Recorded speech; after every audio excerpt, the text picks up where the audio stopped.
아멘. 하나님께 영광의 박수를 올려드립니다. 은혜의 찬양 감사합니다. 오늘 4월 첫째 주를 맞이하면서 한번 양옆에 분에게 인사하고 말씀을 나누겠습니다. 양옆에 분 인사하실 때 새봄의 따뜻함이 당신에게 있기 바랍니다. 한번 인사할까요? 새봄의 따뜻함이 당신에게 있기를 바랍니다. 아멘. 아멘이시죠?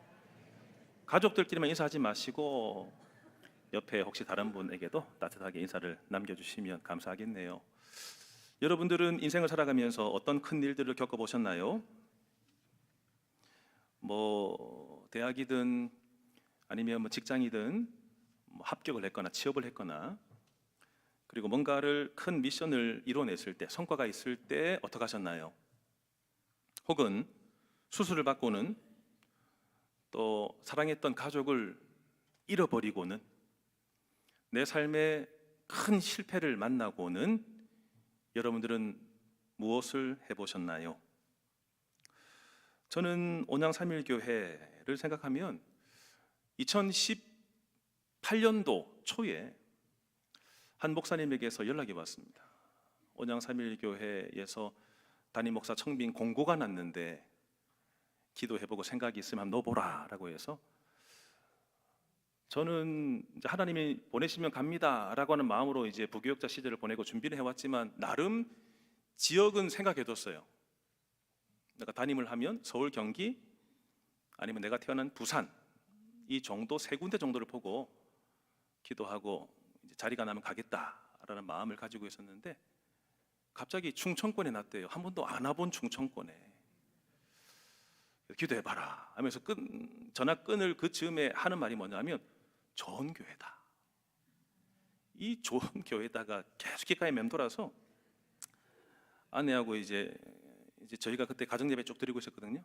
그때 아들내미가 3학년, 딸내미가 이제 7살, 초등학교 3학년 7살. 그러니까 저희 네 식구 앉아서 늘 예배를 드리고 있었던 터라, 제가 생각했던 지역은 있었지만, 그러나 그분이 또 전화가 주셨기 때문에 한번 원서는 내봤어요.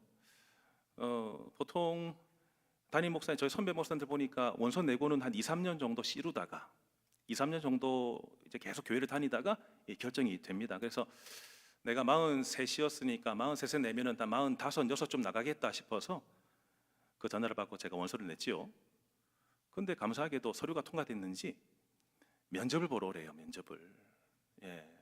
그래서 아내하고 내비까지 쳐가지고 여기 이제 쭉 내려와서, 정해진 시간은 있고 아직 시간은 남아서 콩나물 국밥 한 그릇 먹고, 서로가 이제 심사관이 돼서 이제 서로 질문 던져보는 겁니다. 카페 앉아가 질문 던지면 답하고, 예 이렇게 하겠습니다 답을 하다가 이제 면접을 보러 딱 들어갔는데, 그때는 몰랐는데 지금 보니까 새가족 부실이에요. 1층에 이제 테이블 쫙 깔려 있고, 저하고 아내 둘이 앞에 앉히더니 한 20명 정도의 면접관들이 쫙 들어오는 겁니다.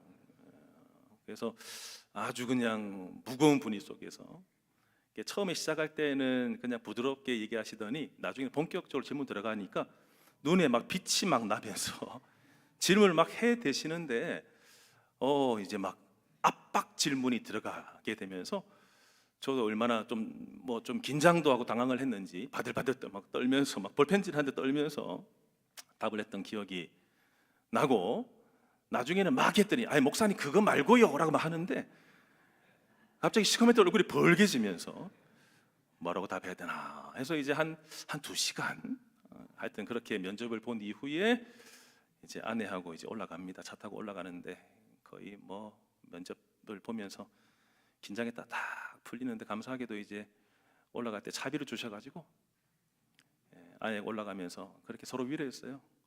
여보 이제 시작인데, 또 여기 연락을 안 와도 또 다음번에 또 교회 오면은 이게 좋은 경험이 될 겁니다. 서로 위로하면서 가서 정육점에 들러가지고 삼겹살 사고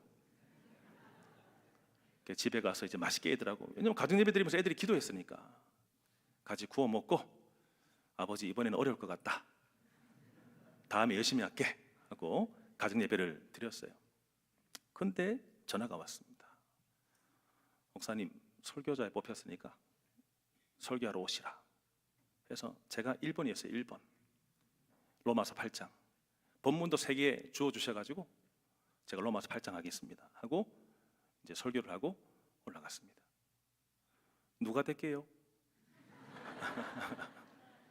된 사람이 설교하고 있겠죠, 그렇죠?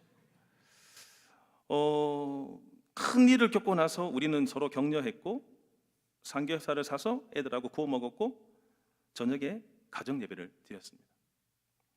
여러분들은 큰 일을 거치신 이후에 뭐 해왔고 뭐 하십니까? 하나님은 세상을 창조하실 때 참 좋았다라고 말씀하셨고 세상이 죄가 들어와서 타락했고 하나님께 심판받았습니다. 노아와 가족들만 살아남았죠. 방주 안에서의 생활은 1년이 훌쩍 지났고 하나님이 노아를 기억하신 결과 그가 세상 밖으로 나올 수가 있었습니다. 그 후에 큰 일을 겪은 이후에 노아가 뭘 합니까? 큰 일을 겪은 이후에 노아의 방주에서 나왔다라고 하는 것은 예수 믿고 이제 세상 가운데 나오는 건데 그가 뭐 했는가는 예수 믿은 이후에 내가 뭐 하는가 서로 비교하면서 거기에 대한 답을 찾을 수 있겠죠.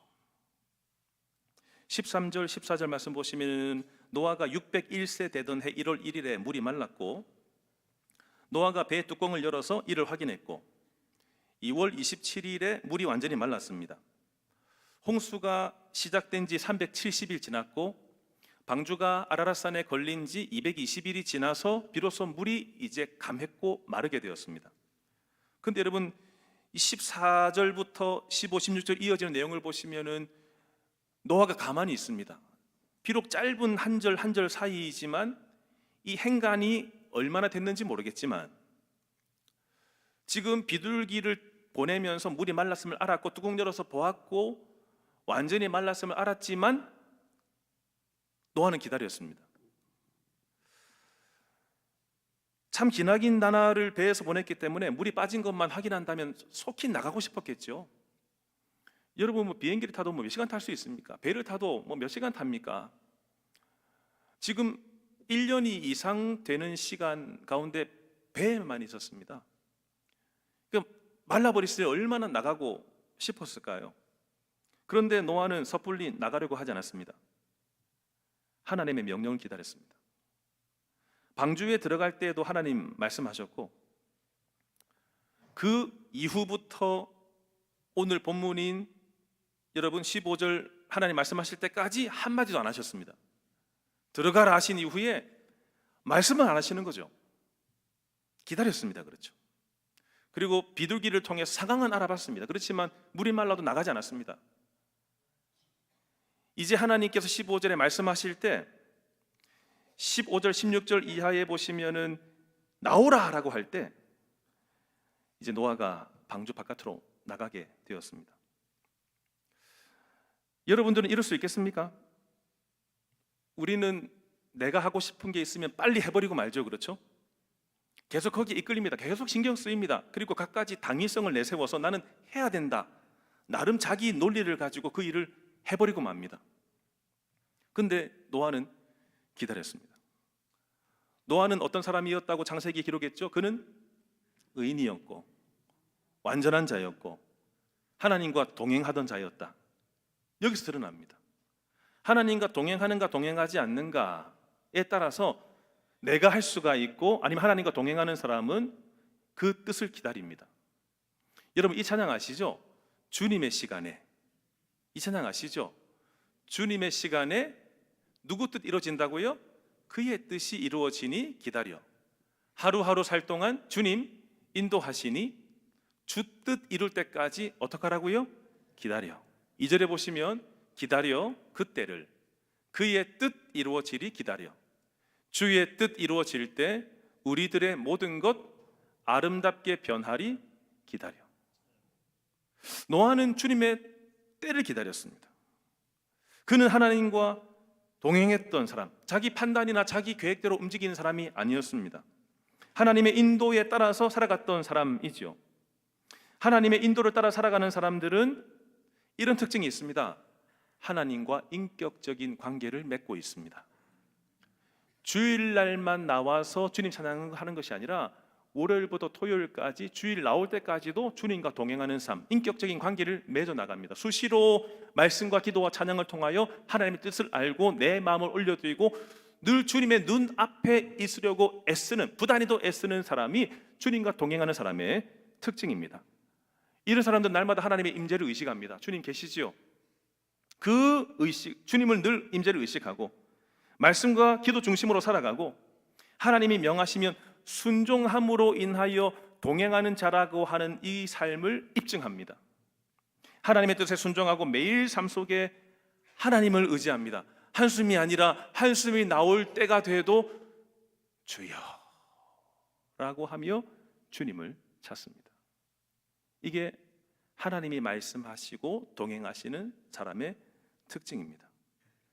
이런 사람에게 하나님은 말씀하셨죠. 그분의 말씀은 16절 17절입니다. 같이 읽어볼까요? 시작. 너는 내 아내와 내 아들들과 내 며느리들과 함께 방주에서 나오고 너와 함께한 모든 혈육 있는 생물과 곧 새와 가축과 땅에 기는 모든 것을 다 이끌어내라. 이것들이 땅에서 생육하고 땅에서 번성하리라 하시매. 아멘. 하나님의 말씀대로 합니다. 배를 만들어라고 했더니 120년 동안 만들었습니다. 배에 타라라고 했더니 378일 동안 배 안에 있습니다. 이제는 나오라고 말씀하실 때 얼마나 듣고 싶은 말씀이었겠습니까? 계속해서 그냥 일어났다 앉았다 일어났다 앉았다. 바깥에 다 말랐는데 아버지 언제 나가요? 여보 언제 나가는 거예요? 얼마나 나가고 싶었겠습니까? 근데 이제 하나님은 때가 되매 나오라라고 하실 때 얼마나 반가웠겠습니까? 그리고 주님이 나올 뿐 아니라 어떻게 하라고 말씀하시죠? 17절 보시면은 너와 함께 있는 모든 생물들을 다 이끌어내라라고 말씀하셨습니다. 문이 열림과 동시에 온 그냥 짐승들이 쏟아져 나오면 큰 짐승들이 작은 짐승들 발로 밟으면 어떻게 되겠습니까? 378일 살아남았는데 다 나오다가 밟혀 죽으면 어떡합니까? 다 순차대로 이끌어내고 있는 모습. 우리 주일날 1부 예배 끝나고 2부 예배 시작될 때에 차가 빠지고 차가 들어가고 얼마나 우리 차량위원들이 많이 애쓰고 있습니까? 여러분 그 차량위원들이 말씀하실 때 잘 따라주시면 참 감사하겠습니다. 그리고 바깥에 추울 때 일하고 더울 때 일하셔서 나도 모르게 힘들 때가 있어요. 사람은 늘 컨디션이 좋지 않습니다.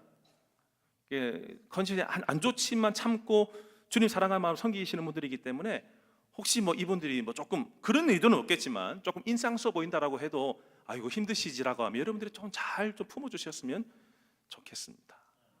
순차적으로 쭉 빠져나가는 것처럼 지금 노아와 가족들이 계속해서 이 집단적으로 바깥으로 나가도록 잘 가이드하고 안내하고 있는 그 모습이죠. 그러면서 여러분 이끌어냈던 이것들이 17절 뒤에 말씀처럼 땅에서 생육하고 땅에서 번성하리라 라고 말씀하실 때 이것은 아담에게 주셨던 그 명령이 연상됩니다. 아담은 실패했지만 다시 재창조하시며 누구를 아담의 자리에 세우셨다고요? 노아를 세움으로 인해서 하나님은 번성하고 충만하고 다스리는 이 명령을 다시 주고 계신 것이죠. 여기서 생각해 볼 것이 있습니다. 첫 번째는 하나님의 말씀은 반드시 이루어진다는 것입니다. 아멘이십니까? 120년 동안 그리고 방주에 타서 물 떨어지기 직전인 7일 동안 또 배 안에서의 378일 동안 시일은 많이 지나도 하나님의 말씀하시는 그대로 되었습니다. 하나님은 신실하신 분. 목사님 저는 저를 향하신 하나님의 뜻을 잘 모르겠어요. 이런 분들은 말씀 읽으시면 됩니다. 말씀 속에 나에게 주시는 메시지들이 다 담겨 있습니다. 이 약속은 다 이루어지게 되는 거죠. 또 하나는 뭐냐면 노아와 가족들이 지금 방주 생활 끝내고 바깥으로 나오는 것은 물에서 건짐받은 것은 예표하는 것이 있습니다. 어떤 예표냐면 세례를 예표합니다. 세례. 방주 가운데 나오는 것은 세례의 표시다라고 하는 거죠. 베드로 사도는 베드로전서 3장 20절 21절에 이렇게 말씀하고 있습니다. 앞에 보시면 물은 예수 그리스도께서 부활하심으로 말미암아 이제 너희를 구원하는 뭐라고요? 표다. 곧 세례라 라고 베드로 사도가 말했죠. 그리고 고린도전서 10장 1절 2절 보시면 이런 말씀이 있습니다. 우리 조상들이 즉 출애굽했던 조상을 말하고 있습니다. 홍해 바다 가운데로 지날 때 모세와 함께 건넜죠. 그때 뭘 받은 거라고요? 세례를 받은 거다라고 말씀했죠. 홍수 사건은 악인에게는 심판의 물이었습니다. 그렇지만 믿음의 백성에게는 새롭게 되는 창조되는 사건이 바로 세례였습니다. 사랑하는 성도 여러분, 세례라고 하는 것은 신앙 고백입니다. 주님, 저는 죄인입니다. 주님의 은혜가 필요합니다. 예수 믿어 새롭게 되겠습니다. 이것은 내 마음으로만 담아두고 있는 것이 아니라 바깥으로 성도들이 함께 예배드리며 내가 그것을 인정하며 외적으로 이 표시하는 것이 세례인 것입니다. 만약에 세례가 나만 중요하고 나만 필요했다면 제 방에 오셔서 세례 받아도 됩니다. 그렇지만 교회 앞에 받는 것은 이 사람에게 이제는 표현하는 거죠. 나는 예수 믿는 사람이에요 라고 나 밖의 사람들에게 알려주게 되는 그런 외적인 표현인 것이죠. 그래서 여러분, 세례는 결혼식과 똑같다라고 말씀드렸죠. 우리 뭐 두 사람 부부 관계 맺기로 했고 우리끼리 약속했고 그냥 삽니다가 아니라, 결혼식을 하는 이유는 이제 저는 총각 아니에요. 저는 이제 전혀 아닙니다. 저는 이제 부부가 되었습니다라고 하는 것을 친지, 가족들 앞에서, 지인들 앞에서 다 보여주는 외적인 표시죠. 그렇죠. 그처럼 세례 받는 것이 똑같다. 나 이제 예수 믿는다. 나 이제 새롭게 변화되었다. 나는 이제 주님과 함께 산다라고 하는 것을 보여주는 것이 세례였습니다. 방주 생활 끝나고 물에서 건집받고 나오게 되는 것은 뭘 받아서 나오게 되었다고요? 세례를 받고 나오는 새로운 삶이 시작되는 것들을 알려주는 거죠. 이렇게 신앙 고백하고 세례받은 이후에 노아는 방주에서 나온 이후에 뭐 하고 있습니까? 정말 중요한 질문이죠. 여러분들이 세례받고 예수 믿은 이후에 뭘 하는가와 비교하시면 되겠습니다. 이 10절 읽어볼까요? 시작. 노아가 여호와께 제단을 쌓고 모든 정결한 짐승과 모든 정결한 새 중에서 제물을 취하여 번제로 제단에 드렸더니. 아멘. 자, 방주에서 내린 큰 일을 겪고 나서 내린 이후에 뭐 했다고요? 여호와께 제단을 쌓았죠. 이 말은 누구께? 하나님께 예배드렸습니다, 이런 뜻입니다. 큰 일을 겪고 구원받고 새롭게 출발하기로 작정한 사람은 뭐가 있어야 된다고요? 예배가 있어야 된다. 예배 생활의 중요성에 대해서 말씀하고 있어요. 바깥에 나오면 여러분, 바깥 세상에서 그냥 해야 될 시급할 일들이 얼마나 많았겠습니까? 저희 아버지가 40 넘어서 신학을 하시고 이제 교회를 개척하신 이후에 성도들이 좀 모이기 시작했을 때 여름에 저기 포항, 영덕 이쪽 영천, 청송 그쪽으로 수련회를 떠났습니다. 수련회. 온 가족 수련회. 또 애들까지 해도 100명이 안 됩니다. 그냥 해서 개척교회로 떠나게 됐는데 8월 달에 날짜를 잘못 맞췄는지 비가 이제 쏟아지기 시작하는데, 비가 그치기를 바랬지만 비가 그냥 억수같이 내려부으니까요, 나중에는 어떻게 할 수가 없겠더라고요. 계속 조금 예의주시하다가 안 되겠다 싶으면 올라가기로 했는데, 물길이 이렇게 옆으로 굽어쳐서 이렇게 흐르게 돼 있는데, 나중에는 여러분 물이 이렇게 많아지니까요, 이 굽어치어서 그런 게 아니라 그냥 저 위에서부터 아래로 그냥 쑥 밀고 내려오더라고. 그때 놀라가지고 그냥 어른들이 애들 둘로 그냥 업고 애들만 데리고 겨우 빠져나왔습니다. 그 지역에 있는 한 개척교회에 가서 우리가 하루를 보내고 다시 그 장소로 가봤는데요, 와, 놀라운 것은 남은 게 하나도 없어요. 천막이 떠내려가고 텐트가 떠내려가고 가스통이 떠내려가고 후라이팬이 떠내려가고 뭐 드럼 떠내려가고 뭐 남은 게 하나도 없었습니다. 그 상태죠. 물이 꽉 찼다가 빠졌지만 남아있는 게 하나도 없는 상태. 그래서 여러분, 정리가 필요하고 집도 지어야 되고 농사도 지어야 되고 당장에 먹을 거 찾아야 되고 얼마나 할 것이 천지입니까? 근데 나오자마자 뭐 했다고요? 하나님께 예배드렸다. 가장 중요한 것은 예배라는 것이죠. 예배. 나를 위한 예배였을까요? 나를 위로하는 예배? 내가 회복되는 예배? 아니요. 예배의 초점은, 예배의 대상은 누구시죠? 하나님입니다. 하나님. 예배는 영화 보는 것과 다릅니다. 예배는 연극 보는 것과 달라요. 그건 그냥 관객과 청중이 돼서 보기만 하면 되는 것이지만, 예배는 참여하는 것입니다. 예배는 하나님께 드리는 것입니다. 나를 위해서 드리는 것이 아닙니다. 하나님이 기뻐하시는 예배 방식이 있습니다. 이것은 주인공은 오로지 누구라고요? 하나님. 하나님이 주인공이신 예배, 하나님이 기뻐 받으십니다.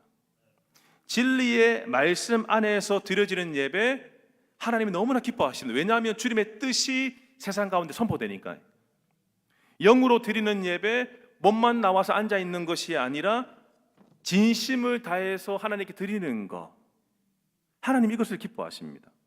내 삶과 연결되어져 있는 예배, 바다 물속에 그냥 그 물의 표면 위에 떠 있는 조그마한 이 바위의 윗둥이라고 해서 여기만 둥둥 떠 있는 게 아닙니다. 물 밑을 쳐다보면 거의 산맥이죠. 그냥 바닷속에 있는 산과 같이 거대한 이 산맥을 이루고 있는 이것, 마치 우리가 11시에 나와서 예배드릴 때에 수면 위에 있는 조그마한 삼각불 정도만 보이지만, 이 예배가 은혜의 예배가 되기 위해서 월요일부터 토요일까지 여러분들의 삶이 지탱이 되는 것입니다. 어떻게 살았는가에 따라서 주일 예배에 주님 만나고 경험하고 은혜 받는가, 여기에 달려있다라고 하는 것입니다. 내 예배는 삶과 연결되어 있을 때 주님은 기뻐 받으시는 예배, 공동체 속에서의 예배, 나 혼자만의 예배가 아니라 공동체가 함께 모여서 드리는 예배. 한 번씩 사람들을 만나면 이렇게 말하는 사람이 있어요. 뭘 꼭 같이 예배 드려야 돼? 나는 뭐 교회 다니다가 상처 받았고 시험 들었고 나는 혼자 신앙 뭐 잘 지키고 있으면 되지. 근데 여러분, 성경 아무리 찾아봐도 교회는 함께, 예배는 함께 드리는 것입니다. 예수님이 머리가 되시고 나는 지체, 연결되어 있는 지체의 한 사람으로서 함께 연합하여 드리는 예배. 아이고, 저희 아버지 저희 어머니는 예전에는 다녔지만 지금은 안 다녀요. 그래서 예수 믿고 있다고 해요. 글쎄요, 퀘스천 마크. 예수님을 안 믿는데, 아니 예수님을 믿는데 예배가 없다? 예배를 안 드린다? 그래도 믿고 있다? 퀘스천 마크. 오늘 노아는 나온과 동시에 하나님께 예배를 드리고 있습니다. 지난 2020년 1월, 2월 즈음에 중국 우한으로부터 시작된 코로나가 우리나라를 덮침으로 인해서 거의 2년 6개월 동안 거리두기하며 지냈습니다. 저희 교회도 아산의 1호 제일 먼저 영상 예배를 드리게 되면서 주일날 설교 준비에 강단에 딱 섰는데 아무도 없습니다. 다 온라인으로 영상으로 예배를 드리고 있는 그때 올라가서 제가 설교를 하는데 또 교역자들 9명만 앞에 딱 앉아 있습니다. 하나도 신도 안 나고 재미도 없고, 그래도 영상을 보면 저분들이 나를 보고 계신다 생각하고 그냥 열심히 설교를 했지요. 설교했지만 마음으로는 슬프죠. 이렇게 예배를 함께 드릴 수 없다라고 하는 것 때문에. 그러다가 점차적으로 이제 풀리면서 거리두기가 좀 해제되고, 근데 마스크도 이제 안 써도 된다고 하고, 코로나가 이제는 제 2차 질병으로 떨어지고 되면서 그때 여러분이 교회로 나오시는 성도님들 모습을 아직도 제가 잊혀지지가 않아요. 얼마나 예배가 소중했는지, 지체가 함께 드리는 예배가 얼마나 소중했는지, 서로 손잡고 안아주고 볼을 막 비비고 잘 지냈는지 하고 이런 예배, 그리고 앉아서 드리는 예배가 그냥 은혜였어요. 그냥 감사밖에 없었습니다. 그렇게 우리가 예배를 사모하며 예배를 드린 지 어느덧 3년 정도의 시간이 지났어요. 지금 어떠세요? 여러분들의 예배, 그때의 은혜가 있습니까? 그때의 간절함과 감격이 있습니까? 주님을 향한 감사가 있으십니까? 배에서 건진받은 이후에 나와서 하나님께 드렸던 예배, 살아있는 예배였습니다. 주님께 제단만 쌓을 뿐 아니라 하나님께서 그들에게 배에 태게 만들었던 정결한 짐승을 잡아서 하나님께 제물로 제사를 드리고 있는 그 모습이에요. 배를 태울 때 몰랐습니다. 하나님, 부정한 것은 한 쌍만 실으셨는데 왜 정결한 것 7쌍 실으셨나요? 근데 이제는 그 비밀을 알게 되는 것. 첫 번째는 이들을 통해서 방주에 나가게 된 이후에 계속 이 새끼를 낳아가서 퍼져 나가야 되겠죠. 두 번째는 주님께 제사 지내기 위한 제물로 쓰기 위하여 더 많이 태웠고, 마지막 하나는 9장 3절에 보시면은 당장에 먹을 수 있는 거리들이 없었기 때문에 그때부터 육식이 시작됐죠.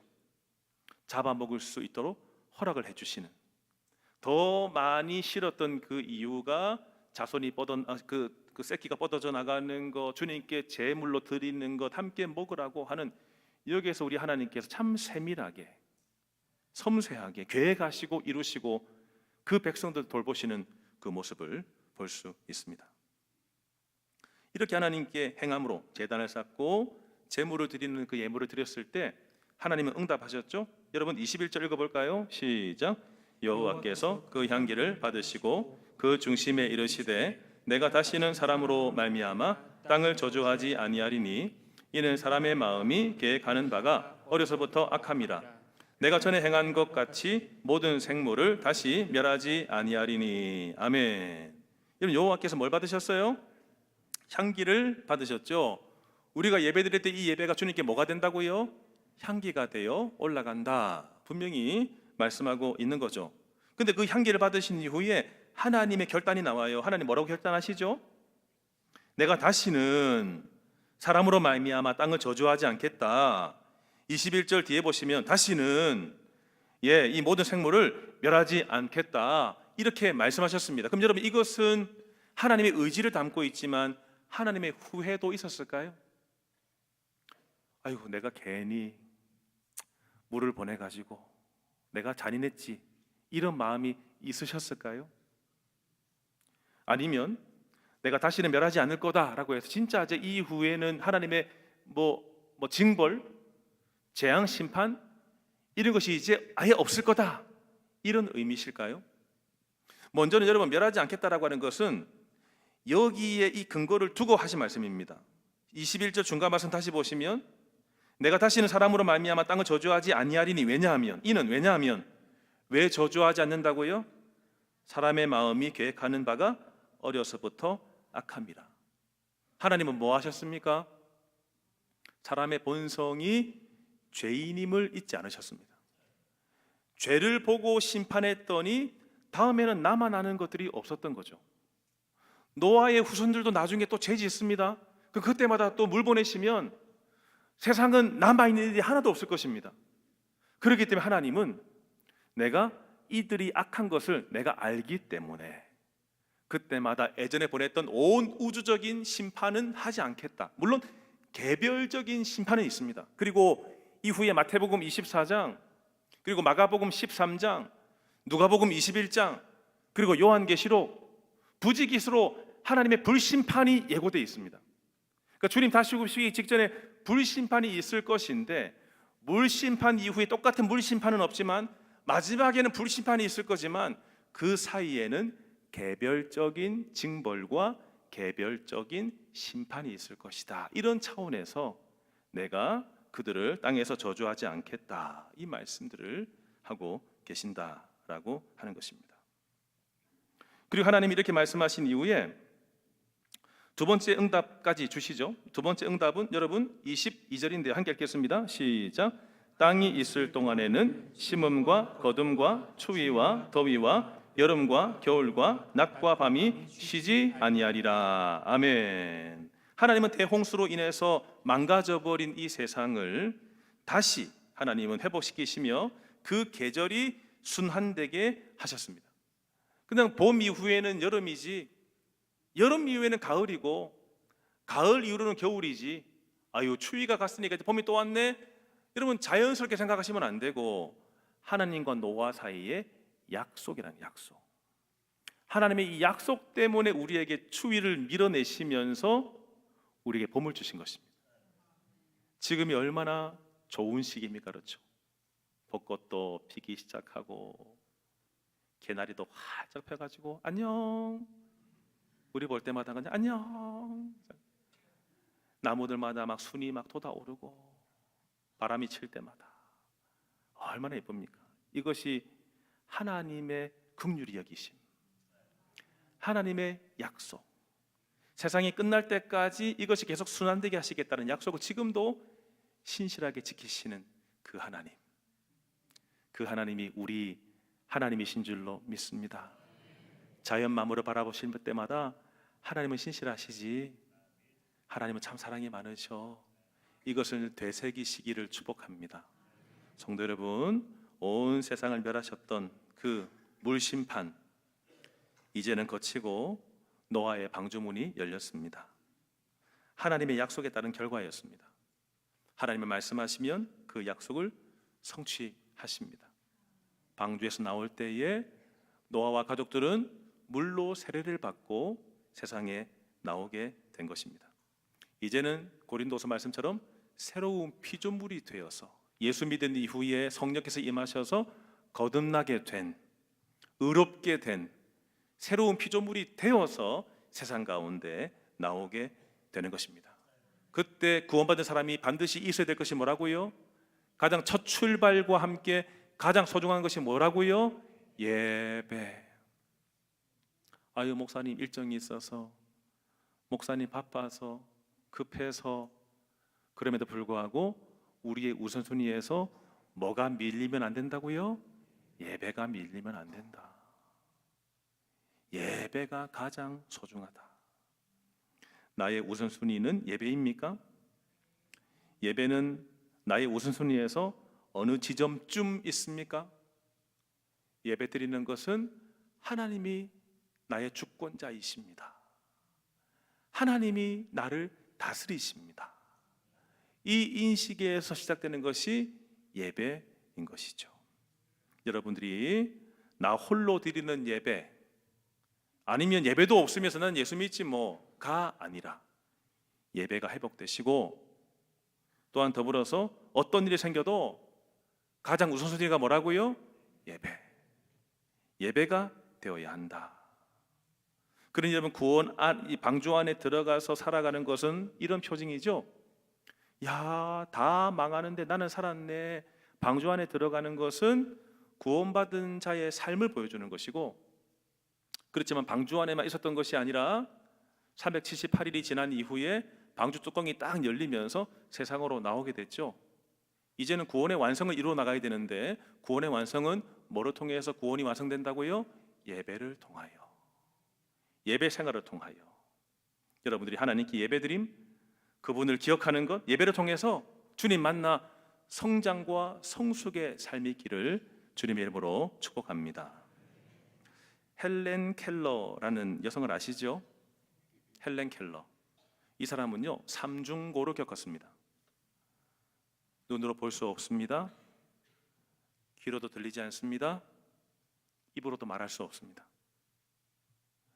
눈만 안 보인다. 이것도 참 고통스러운데, 그래도 사람의 말을 들을 수 있다면, 그래도 말을 할 수 있다면 그나마 나은 거죠.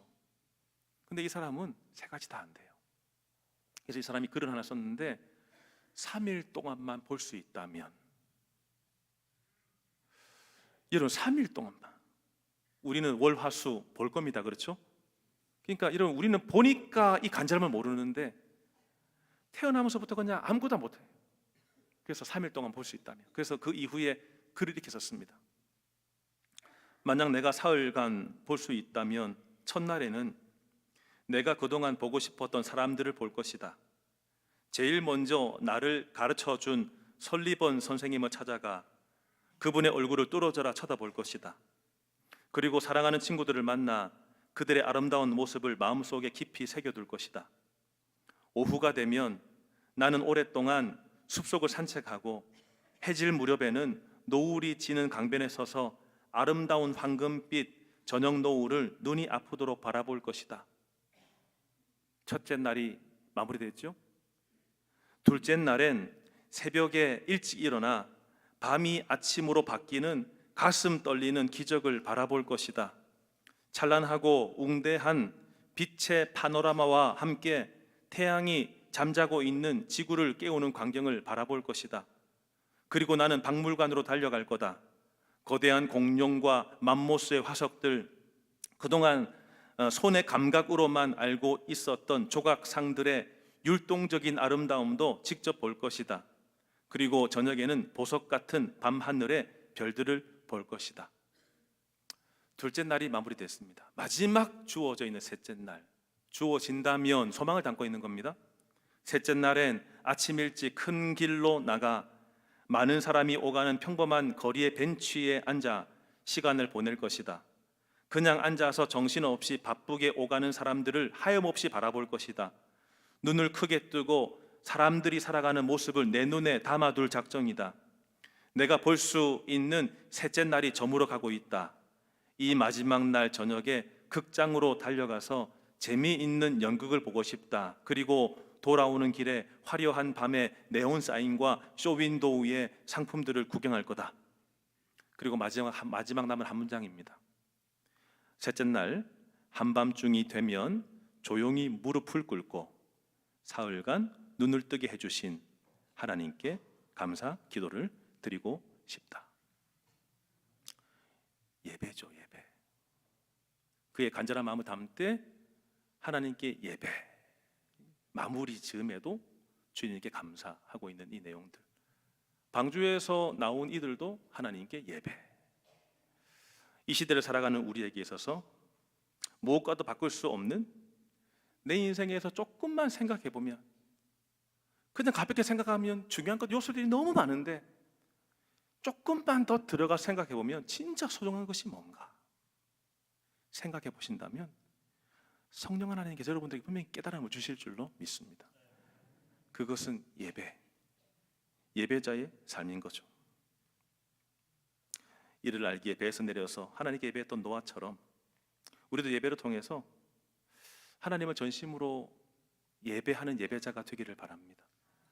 그분의 주권을 인정하는 시간, 하나님께 감사하는 시간, 하나님을 소망하는 시간, 또 내 뜻을 아뢰는 시간, 응답받는 시간, 내 예배의 삶이 하나님께 향기가 되는 시간, 그런 예배자가 되기를 축복하고, 더불어 예배가 없는 가족들, 예배가 멈춰져 있는 지인들, 친구들, 이번에 여러분들이 작정하셨기 때문에 여러분들이 이들을 품고 함께 기도할 때 하나님도 이들을 물로 심판하실 때 망하는 것이 아니라 방주에 태워다가 살려내신 이후에 세례받고 방주에 나와서 나와 함께 옆자리에 앉아서 함께 또 어느 교회에 가서 예배드리는 성도로 삼아주실 줄 믿습니다. 주님께 진정한 예배자, 또 예배자로 세울 수 있는 주님의 통로, 도구가 되시기를, 내가 해야 될 것들 중에서 가장 중요한 바로 이 예배 가운데 세워지기를 주님의 이름으로 축원합니다. 함께 찬양할까요? 아무도 예배하지 않는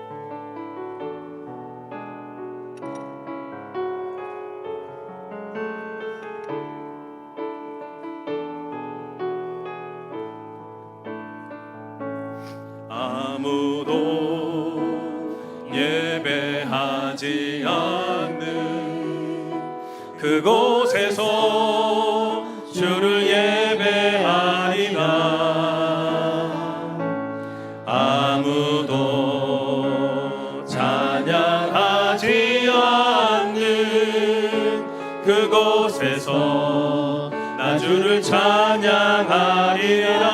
누구도 헌신하지 않는, 누구도 헌신하지 않는 그곳에서 주께 헌신하리라. 누구도 증거하지 않는 그곳에서 나 주를 증거하리라. 내가 밟는 모든 땅, 내가 밟는 모든 땅 주를 예배하게 하소서. 주의 보혈로 덮어지게 하소서. 내가 선이고 주의 거룩한 곳 되게 하소서. 주의 향기로 물든 다시 고백합시다. 누구도 헌신하지 않는, 누구도 헌신하지 않는 그곳에서 주께 헌신하리라. 그곳에서 주께 헌신하리라. 누구도 증거하지 않는 누구도 증거하지 않는 그곳에서 내가 밟는 모든 땅 주님을 예배. 다 일어나세요. 다 일어나셔서 내가 밟는 모든 땅 주를 예배하게 하소서. 주의 보혈로 덮어지게 하소서. 내가 선이고 주의 거룩한 곳 되게 하소서. 주의 향기로 물들이소서. 내가 밟는 모든 땅 주를 예배하게 하소서. 주의 보혈로 덮어지게 하소서. 내가 선이고 주의 거룩한 곳 되게 하소서. 주의 향기로 물들이소서. 우리 함께 기도하실 때 하나님 예배자로 살게 하여 주시옵소서. 하나님과 동행하게 하여 주시옵소서. 오늘 VIP 행복 파티 작정하였습니다. 이들을 위해서 기도할 때에 이들 또한 방주 안에 타게 하시며 방주 바깥으로 나왔을 때에 하나님을 경험하여 진정한 예배자로 세워지게 하여 주시옵소서. 함께 기도하시겠습니다. 하나님 아버지, 오늘 함께 말씀 듣고 간구하며 기도합니다. 주여 하나님이여, 주여 하나님이여, 내가 중요한 일 이후에 무엇을 해야 될 것인가? 내가 내 인생을 살아가시면서 아버지 내가 놓쳐서는 안 될 가장 중요한 것이 무엇이 있는가? 하나님이 오늘 노아가 방주 바깥에 나가서는 하나님께 그 어떤 일들이 있어도 가장 시급하게 먼저 한 것은 하나님께 제단을 쌓고 예배 드리는 자의 삶이었습니다. 주여 우리도 예배가 세워지게 하여 주시옵소서. 내가 생각하고 내가 판단하는 정도의 예배가 아니라 하나님이 받으시는 예배, 하나님이 주인이신 예배, 주님께 올려드리는 예배가 되게 하여 주시옵시고, 오늘 VIP로 품고 있는 이들이 있습니다. 오늘 작정했습니다. 영혼을 품고 간구하며 기도할 것입니다. 하나님 은혜 도하여 주시사 그들 또한 하나님의 방주에 오르게 하여 주시옵시고, 방주에서 함께 머물러 있으며 구원받은 자의 삶이 되게 하시며, 내가 구원을 또한 이 세상 가운데 이루어내기 위하여 세상에 나온 이후에도 계속 예배자로서 오늘 세워지는 그들도 예배자가 되게 하여 주시옵소서. 내가 밟는 모든 땅 주를 예배하게 하소서. 주의 보혈로 덮어지게 하소서. 내가 선이고 주의 거룩한 곳 되게 하소서. 주의 향기로 물들이소서. 하나님, 사랑하는 주의 백성들이 예배자로 살게 하여 주시옵소서. 내 중심의 예배가 아니라 하나님이 중심이며 하나님이 주인공이신 예배 드리게 하여 주시옵시고, 예배와 내 삶이 연결되게 하여 주시옵시고, 내 삶이 주님과 동행하는 은혜와 축복이 늘 넘치게 하여 주시옵소서. 방주에서 나왔으니, 세례받고 나왔으니 이제 하나님의 구원을 이루어가는 삶, 성화의 삶, 주님 닮아가는 삶, 예배를 통해 나면 하나님을 만나고 경험하는 삶이 되게 하여 주시옵시고, 주님을 알지 못한 이들도 방주 탔다가 세례받고 예수 믿고 방주에서 내려 주님과 동행하며 예배자로 세워지는 은혜와 축복이 그 영혼들에게도 있게 하여 주시옵소서. 지금은 우리 주 예수 그리스도의 은혜와 하나님 아버지 사랑하심과 성령의 인도 교통 충만하심이 방주 바깥에 세례받고 나온 우리, 그 어떤 우선순위들보다도 예배가 가장 소중한 것을 알아서 중요한 일들을 한 이후에 또 내 인생에서 가장 소중한 그 예배자로 온전하게 살아가고, 예배가 없는 이들에게 우리가 함께 품고 기도하여 그들 또한 예배자가 되게 하며 살아가기로 간절히 소망하시는 우리 모든 성도님들 머리 위에와 가정과 삶 위에와 오늘 등록하신 김동욱, 전혜지 성도님의 삶 위에 이제로부터 영원토록 함께 있을지어다. 아멘.